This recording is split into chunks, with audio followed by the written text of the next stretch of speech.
Hola, estimado Guillermo. Eh, Buenas tardes. Eh, Hola, Esteban. Oye, Guillermo, ¿cómo llegaste a estudiar bibliotecología? Bueno, es una historia antigua porque estamos hablando de muchos años atrás, ¿no? En el año 1980 yo salí de cuarto medio, imagínate el rato. Entonces ahí vienen las decisiones, lo que hay que pensar para el futuro. En esa época no había tantas opciones como hoy a lo mejor. Eh, y entre las carreras que yo fui revisando, apareció bibliotecología como una carrera muy flexible, no sé, que tenía que ver con muchas cosas, con muchos intereses. Yo sentía que no estaba para una sola cosa, como que me interesaban muchas cosas a la vez. Entonces me sentí reflejado en ese perfil. Pero además tenía dos primos en esa época que eran bibliotecarios. Entonces, sobre todo uno, Alfredo Maroli, que era bibliotecario de la Biblioteca Nacional, Alfredo Maroli Araneda, me recomendó estudiar bibliotecología, me dijo una carrera que donde lo va a disfrutar, lo va a pasar bien y va a tener oportunidades. A lo mejor no te vas a ser millonario, me dijo, pero vas a tener oportunidades que para ti van a ser gratificantes y tú eres más teórico que práctico. Yo en esa época estudiaba electrónica en un liceo industrial, imagínate, así que era como que armar circuito y cosas no era lo mío. Yo nunca he tenido motricidad fina para esas cosas. Entonces él me decía, tú eres más teórico que práctico y esto es lo tuyo. Y eso me dio ya más convicción de que esta era la profesión que yo quería. Oye, Guillermo, pero o sea, hubo un constante hacer porque lo que tú aprendías era un tema, lo que tú aprendías antes, lo que traías del colegio era hacer y en la práctica.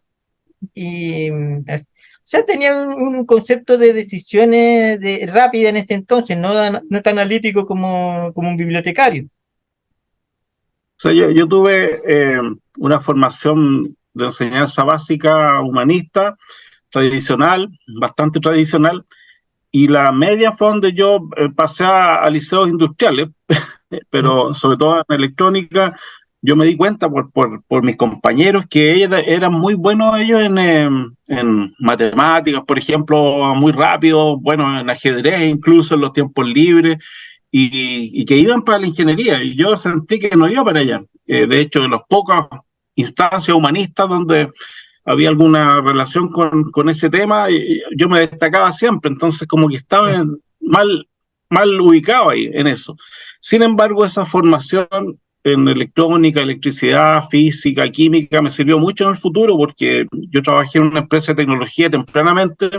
Sisteco se llamaba, Sistemas de Computación, fue mi segundo trabajo profesional y ahí me sirvió muchísimo todo ese conocimiento, de verdad, porque trabajé con ingenieros en los inicios de la computación en Chile, porque los tipos hasta leían las tarjetas, el código hexadecimal así a la vista lo interpretaban, era gente que trabajaba con cintas magnéticas, y en esa época para mí todo eso era un lenguaje conocido. Ya yo estaba interesado en la computación desde esa época. Ya. Oye, Guillermo, bueno, eso de alguna manera te introduce en tu formación. La formación tuya fue tecnológica y de ahí en la universidad todo cambia, o sea, ya en un concepto netamente humanista y administrativo, y ¿Sí? de administración, de gestión. ¿Cómo era en ese entonces? Bueno, en ese entonces teníamos una carrera de 4 años, no eran 5, eran 4 años nomás. Entonces yo estudié entre el 81 y el 84, y ahí tú te titulabas ya. Eh, Pocos años antes el currículum era de 3 años, y a los 3 años se titulaban, la gente se tituló en los años 70 por ahí, se tituló después de estudiar 3 años, bibliotecología. Entonces, en esos 4 años, claro, había una malla que era bastante clásica y parecido a lo que hoy día se ve con las fuentes de información, con una formación general que era muy buena. En ese, tú te acordaste de Fernando Astorquiza, justamente la formación humanista que había a través de él, por ejemplo, era bastante importante para nosotros, porque abrió camino, de alguna forma el tema de la bibliografía, la historia del libro, nos llevó a eso y eso hasta hoy es un capital que tenemos todas esas generaciones. Yo creo que eso nos sirvió siempre en la vida. Así todo yo tenía como una brecha, yo sentía que en los 4 años de enseñanza media yo había perdido mucho conocimiento, entre comillas, humanista o de ciencias sociales, Ujú. y siempre he sentido hasta hoy que hay un vacío que llenar, y por eso después estudié un magíster en filosofía de la ciencia y he estado en general conectado con estudios humanistas y de ciencias sociales, porque siento que hay algo que tengo que aprender. Leo mucho, siempre me interesa la historia, me interesa la cultura mapuche originaria. Hay muchos temas, la literatura chilena. Yo hubo una época en que participé mucho en talleres literarios y estuve cerca de muchos escritores. Entonces, siempre como llenando ese vacío que yo creo que nunca lo voy a terminar de completar. Pero eso es positivo, porque de alguna forma yo toda la vida he estado leyendo y estudiando y aprendiendo. ¿Mm? Y en ese entonces, Guillermo, después ¿qué era lo que se enseñaba de tecnología de la información en esa época? Bueno, no había mucho. Yo recuerdo que incluso una cierta aspereza con Texia Iglesias, porque ella sostenía la idea de que yo era estudiante bien puntúo para esa época, Mm. era dirigente estudiantil, era como muy crítico a lo mejor. Entonces ella decía que los computadores no traían nada nuevo, que los computadores solamente aceleraban los procesos, o sea que lo que uno hacía a mano, después el computador lo hacía más rápido, y eso era todo, no había otro cambio, según ella. Yo le rebatía a eso, le decía que no, que esto iba a traer, o ya lo veía, yo iba a traer un cambio cualitativo en la forma de trabajar, en la forma de procesar la información, que íbamos a generar nuevos sistemas, nuevos servicios, y eso era un cambio que no solo tenía que ver con velocidad, sino que con una cualidad distinta en el trabajo. Ya. Guillermo, y en ese No había entonces, mucho sí, más, ¿no? ¿ya? Yo tuve clases con Alejandro Burgos, que era el profesor de tecnología en esa época, y él efectivamente era una persona que se había preparado, se había autoformado mucho. Él nos enseñó bastante, él tenía una mirada teórica, pero también práctica en términos de sistemas, y creo que ahí hubo un aporte de él. Yo me sentía cercano a él en términos de, de contenidos, ¿no? De lo que él nos entregaba. Ya. Oye, Guillermo, y en ese sentido, eh, ¿cómo podemos entender la llegada de la tecnología de la información a la bibliotecología? Bueno, como ha llegado las disciplinas y a todas las carreras, a todas las profesiones, a todas las especialidades. Yo creo que la tecnología cambió, cambió el mundo, digamos, para empezar. Pero la tecnología siempre ha estado, o sea, en un concepto amplio la tecnología es todo, la tecnología del papel, del libro es tecnología, la impresión del libro Ujú. que, que nos da vida al final como bibliotecarios. eh, ¿Cierto? Y antes, incluso otros registros, eran tecnología. Lo que pasa es que, claro, la tecnología de información y comunicaciones, como se empezó a llevar, no sé si te acuerdas, se llamaban nuevas tecnologías de Mm. la información y las comunicaciones, eran Sí. NTIC, era la sigla que Mm. había. Después la nueva ya se la sacaron, pues ya llevábamos como 2 décadas con las nuevas, Claro. ya no eran nuevas. Entonces, las tecnologías de información y comunicaciones que identificamos nosotros con los computadores personales, hay que pensar que el computador, el PC IBM, para trabajo personal, se inventó recién en 1981 y después se fue clonando y se hizo un poquito más masivo en los años 90, pero mi primera práctica en Codelco me parece que fue una de las prácticas que tuve yo, una empresa grande, chilena. No había computadores, lo que había eran unos procesadores de palabras que apenas eran como unas máquinas de escribir un poquito más inteligentes, como las máquinas eléctricas, ¿no? Electrónicas. Entonces, recién la masificación de esta tecnología, yo creo que la veo yo como los años 90. Ahí empieza como a verse en los trabajos, se empieza a hacer conexión, redes. Como te digo, yo trabajé en una empresa de tecnología que vendía en esa época instalación de redes, cajero automático, en servidores, todo eso. Y te estoy hablando del año 85, 86, cuando recién eso se estaba vendiendo en Chile, impresoras y todo. En las empresas se estaba introduciendo la tecnología en esa época. Yo creo que entre el 86 y el 90 es cuando Chile cambia en términos de infraestructura tecnológica en las empresas, sobre todo. Ya. Y en ese entonces, ¿cómo logramos problematizar ese conocimiento? En el sentido de que cuestionar lo aprendido para poner nuevo conocimiento al respecto, porque cada Claro, tecnología trae nuevos desafíos, nuevos conocimientos y en claro. ese sentido nuevos tratos para el usuario. Sí, porque tú dices cómo nos toca. Bueno, lo que pasa es que en el caso nuestro de la profesión, yo te decía que esto tocó a todas las profesiones y cambió el mundo, pero en el caso de nuestra profesión, sobre todo en bibliotecas universitarias y algunos centros de documentación, empezó el trabajo ya con equipos y redes, con computadores y sistemas. Entonces, empezaron con redes locales y también con servidores y algunos computadores tontos le llamaban, que eran como pantallas nomás conectadas a esos servidores, a aparecer sistemas integrados de gestión de bibliotecas y ahí aparecen entonces los primeros sistemas que permiten el préstamo automatizado, entre comillas automatizado, porque en el fondo es una transacción nomás que se hace ahí con código de barra Ujú. y aparece el control de procesos de gestión, algunos de adquisición más lento, pero fuertemente los catálogos en línea aparecen en esos años.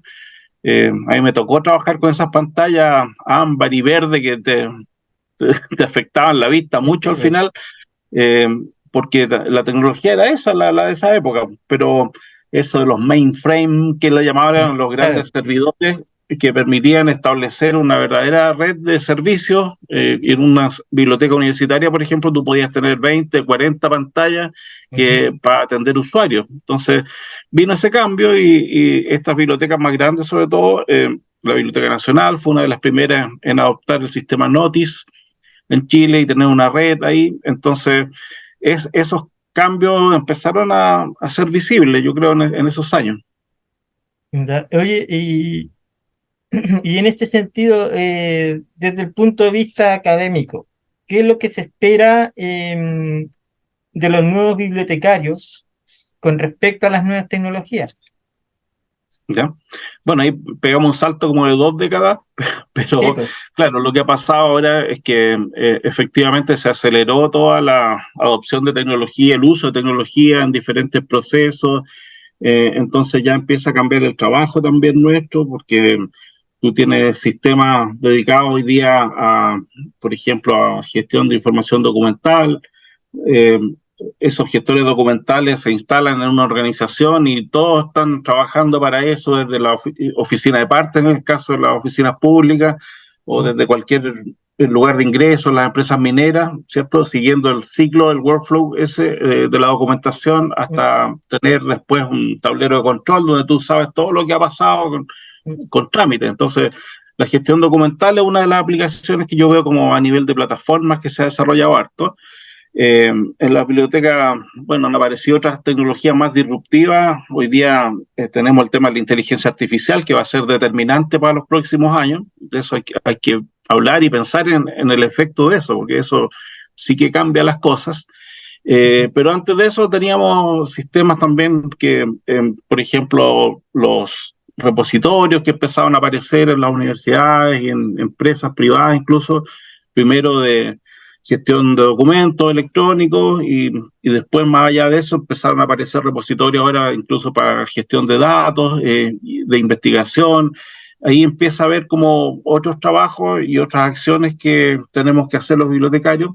En ese mundo, bueno, hay muchas cosas, porque, por ejemplo, la preservación digital es un tema que se abre, la información, la documentación que nosotros teníamos en papel prácticamente se desmaterializa, como dicen ahora, y se va al formato digital, y eso implica que el nivel de gestión de información que hay que hacer a través de sistemas es mucho mayor, más complejo, y hay que pensar también que estos documentos digitales son más efímeros, entonces que el soporte papel, por ejemplo, y eso implica que hay que preocuparse de que esos documentos se conserven en el tiempo, y ahí nace la preservación digital como una necesidad grande.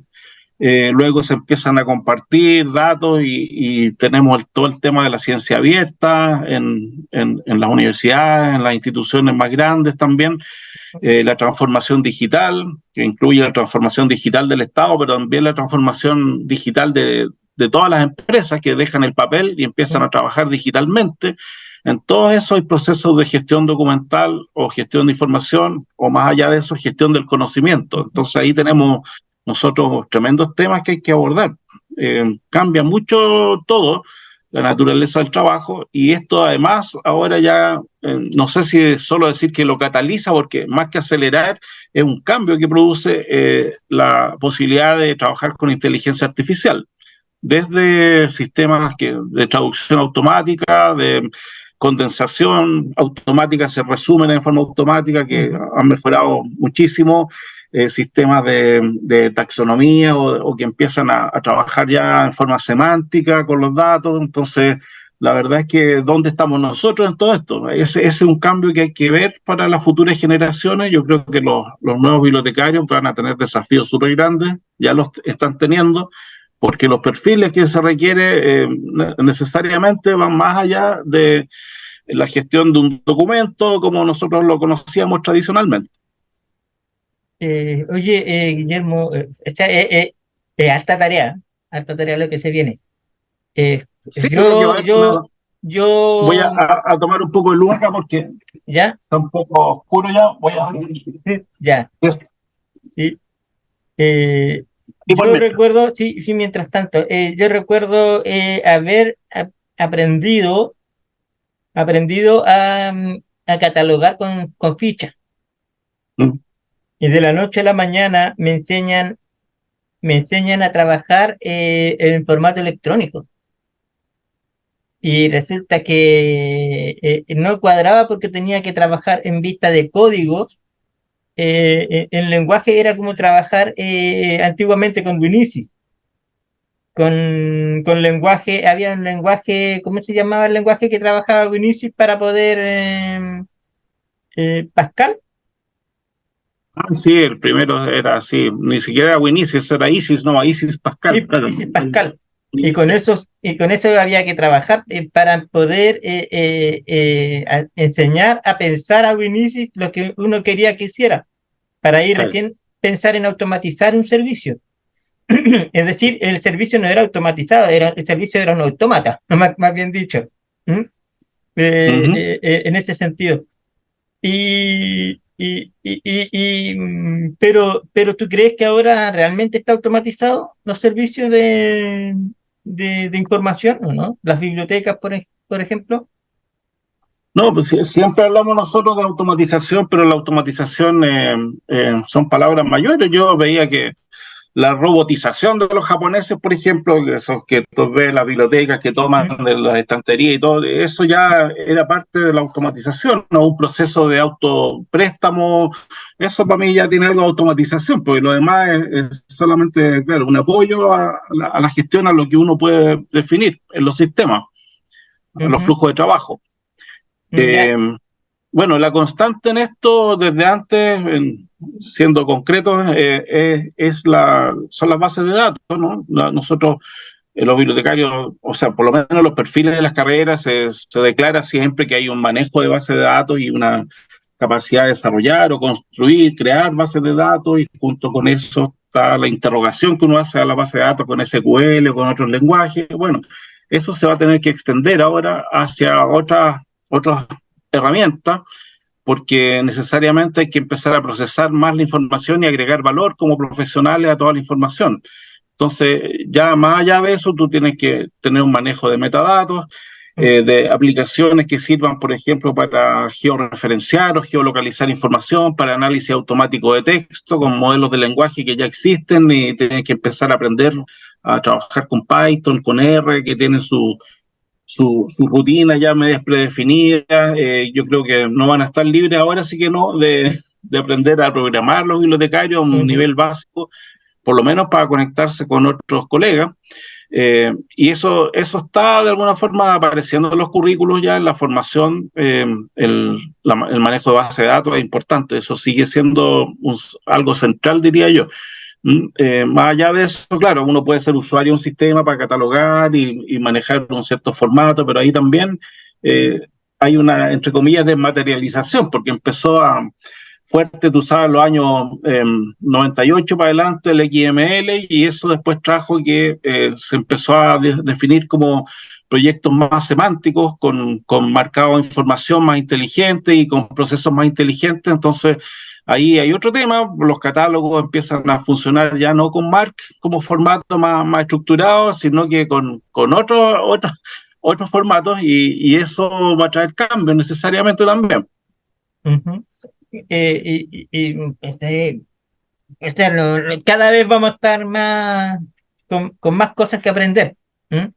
Sí, yo creo que eso en principio es así, y porque, bueno, si la sociedad con una base tecnológica es más compleja y sabíamos, siempre nos decían en esa, ¿te acuerdas los libros que hablaban del futuro? Que cada vez las tendencias, las mega tendencias iban hacia allá, que nosotros íbamos a trabajar cada vez con más en servicios que manualmente, que físicamente, y va a cambiar todo eso. Ahora hay un espacio que se nos reserva, espérate, voy a prender otra luz, ¿ya? Ya. Eh, sí, ahí sí.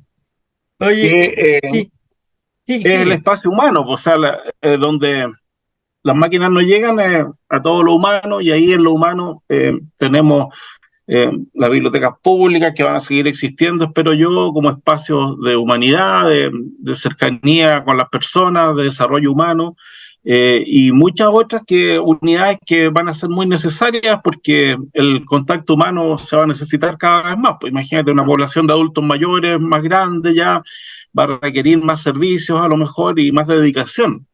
Va a ser Ujú. muy importante eso también en el futuro. A ver, pero, a ver, Guillermo, ya, yendo hacia la más adelante y con retrospectiva además, en vista de todo lo que hemos estado aprendiendo, en vista de todas las cosas que hemos revisado, ¿qué mito ha sido difícil de derribar en torno a las tecnologías de la información?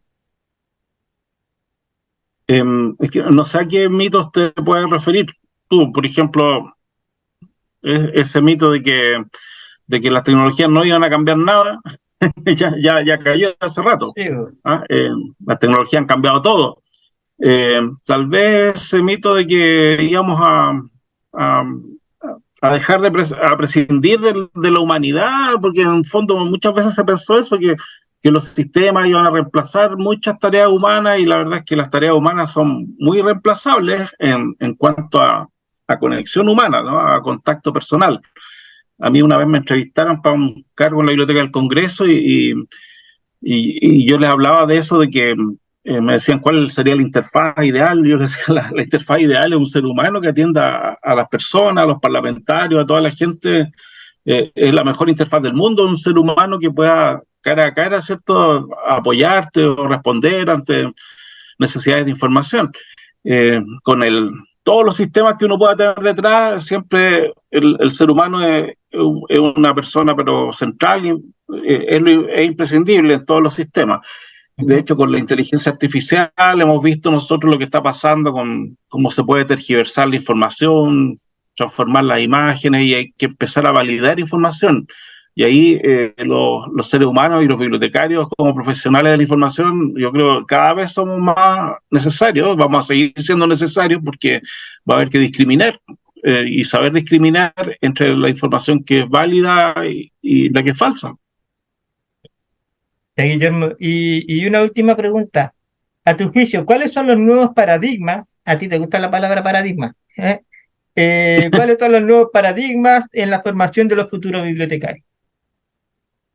Sí, es que los paradigmas yo los asocio con Thomas Kuhn, ¿cierto? Ujú, En la estructura de las revoluciones científicas él habla de los paradigmas, y habla como de la sociología de la ciencia, y dice que en ciertos momentos se levanta un paradigma que es el que engloba todo y tiene que ver con prácticas, tiene que ver con comunidades de investigadores que van a los mismos congresos, publican en la misma revista, etcétera. Eso entonces se arma como un paradigma al momento, que después tiende a caer y aparece otro paradigma que lo sustituye. No sé si va a haber varios paradigmas en competencia. Yo lo que veo es que la misión nuestra no va a cambiar porque está muy definida desde los orígenes de la humanidad prácticamente. Nosotros somos los que de alguna forma ayudamos a resolver problemas de información. Eh, tratamos siempre de cerrar esas brechas, de responder a necesidades de información. Para eso existimos, somos mediadores o intermediarios siempre entre la información, el conocimiento y las necesidades que tienen las personas de aprender, ya sea un estudiante de colegio, como un gran investigador o un empresario. Todos tienen necesidad de información. Nosotros tenemos que saber cubrir esa necesidad, esa brecha, a través de nuestro conocimiento y acceso a recursos. Y también cuidando que, por ejemplo, se respeten los derechos de propiedad intelectual, entre otras cosas, y que se haga un uso ético de la información. Ahí también tenemos un rol nosotros que cumplir. Pero los roles van a ser muchísimos. Yo creo que no te podría hablar de un solo paradigma. Creo que va a haber diferentes, ya lo estamos viendo, de hecho, que nuestra profesión aparece en todos lados de diferentes formas, y alguien puede trabajar solo a lo mejor en una empresa de tecnología o de minería, y otro va a estar en una biblioteca escolar, y van a estar cumpliendo esa misma misión de cerrar brechas de información, de conocimiento, pero con diferentes herramientas, con diferentes prácticas. Va a ser muy importante desarrollar al máximo todas las competencias que nosotros tengamos de conocimiento, de procedimental, de hacer cosas, y actitudinal también, sobre todo este uso ético de la información va a ser central en todo. En la investigación científica cada vez se está poniendo más límite en eso, porque si hablamos de ciencia abierta, no podemos estar publicando los datos de la población que estamos estudiando, por ejemplo, así nomás. Entonces hay límites, y esos límites éticos, por ejemplo, tienen que ver mucho con lo actitudinal, y eso también se aprende y se desarrolla. Y dentro de eso, los bibliotecarios somos formadores y comunicadores también, todos somos educadores de alguna forma, en tecnología, en alfabetización, en todos los niveles, desde el leer, desde el manejar tecnología, desde el ser ciudadano. Yo creo que todas esas son cosas que se aprenden, y hay una alfabetización, incluso para ser humano, que nosotros tenemos que apoyar y desarrollar. Los profesionales somos eso, somos personas que aportamos a la sociedad desde diferentes calidades o competencias. Ahí estamos nosotros también llamados a aportar a la sociedad.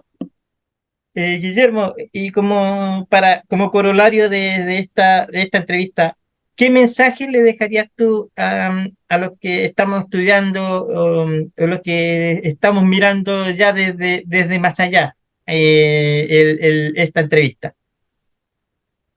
Bueno, que las oportunidades siempre están para los profesionales que se han preparado, y creo que cada vez eso de que nos decían que hay que estudiar toda la vida es más real, y el llamado es ese, a ser serios en el estudio, a ser persistentes, ver las oportunidades que aparezcan de autoformación. Hay muchas ahora gratuitas, incluso de gran nivel. Aprovechar esos cursos, talleres, seminarios, comunicarse con los colegas a nivel nacional, internacional, ser comunidad. Yo creo que es importante también como comunidad profesional. Así que el mensaje es eso, que no sean islas, que no estén solos, que compartan con sus colegas, con sus profesores, con los compañeros, y también dejen un legado a los que vienen, porque creo que hay que ir abriendo camino en esta profesión. Guillermo, un abrazo grande, muchas gracias.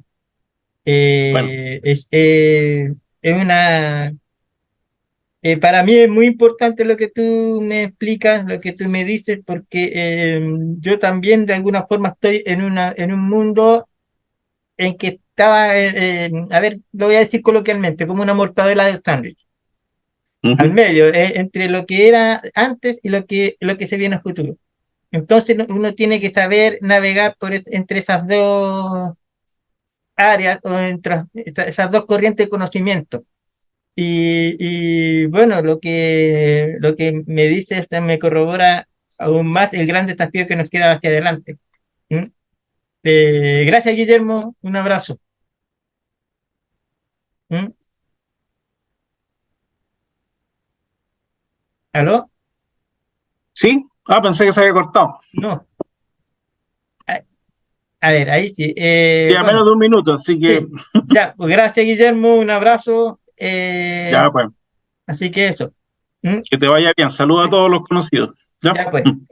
A Karina. Chao. Ya, listo, tu nombre. ¿Mm? Ojalá que me ponga buena nota. Ya. Dele nomás, dele. Listo. Que te vaya bien. Gracias.